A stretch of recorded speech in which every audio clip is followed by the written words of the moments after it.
Hello there, my name is Janet Gershen-Siegel and I'm an author, and today I would like to read to you Chapter 7 of my book, Revved Up. Straw 7, Industry. A few days after the strange man left, I was again visiting overnight, and I saw a different strange man.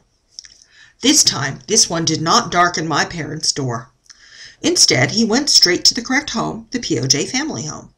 The three of them looked around a bit, and again, a large wad of bills was taken out, and some of them changed hands, this time landing in the hands of the lady of the house. Then there were some later sounds, a bit like thunder, but the weather was calm and clear. I made mental note to contact the local birding society in order to see if they could take another blue-winged warbler survey. After all, the last time I had been hearing a lot of thunderous sounds at night, the blue-winged warbler population had dipped rather dramatically. I then saw the man and the lady of the house carrying out a rather large brown sack. I thought nothing of it, as the hour was late.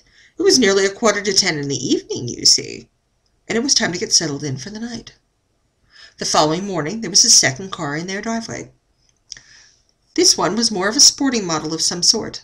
I noticed a large, stylized eagle on the hood. The back of the vehicle said Pontiac, as I recall, and there was another part that said, it seems rather vulgar appellation, Trans Am.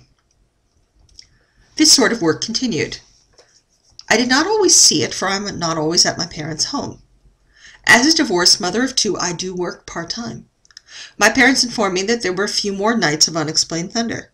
Fortunately, the birding society reported that the blue-winged warbler population remained stable, and so we could all rest far easier. It was the first week in September when there was much more activity. It was during a rainstorm, and there was plenty of thunder and lightning, and my parents reported that they saw and heard the POJ family's front door open and slam shut several times. There was some sort of shouting, and there were what, to my mother's ears, sounded like arguments, but she could not be certain. As the hour was getting late, she put down her knitting and went straight to bed. The following morning there were a total of 4 automobiles at the POJ family's house. Their driveway was not large enough, and so they parked one of the vehicles in my parents' driveway, thereby blocking their car in their garage. This vehicle was, I'm led to believe, the Trans Am. My mother was unable to get to the market that day, and so I came over with groceries. I had to park on their street. Once the groceries were put away, I went next door in order to politely request the removal of their vehicle. They moved the vehicle, and I parked in my parents' driveway.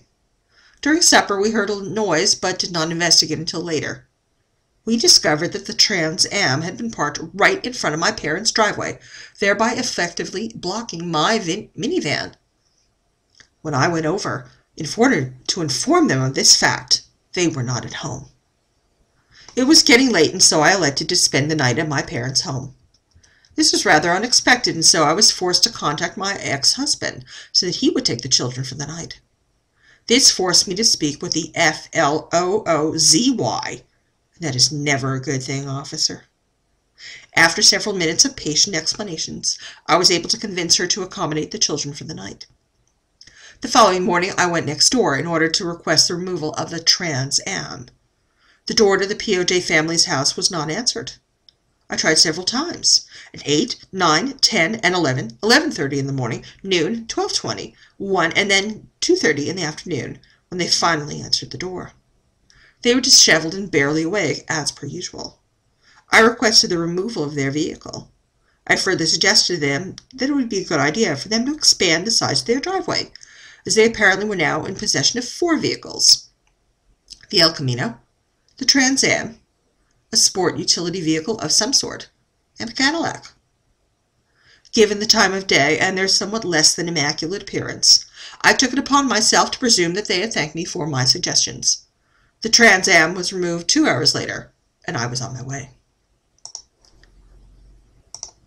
Once again, this is Janet Gershen-Siegel, and I am the author of this piece, and I thank you for listening to Chapter 7 of Revved Up. If you'd like to read this on Wattpad, my username there is Jespah, Jespah. Thank you for listening.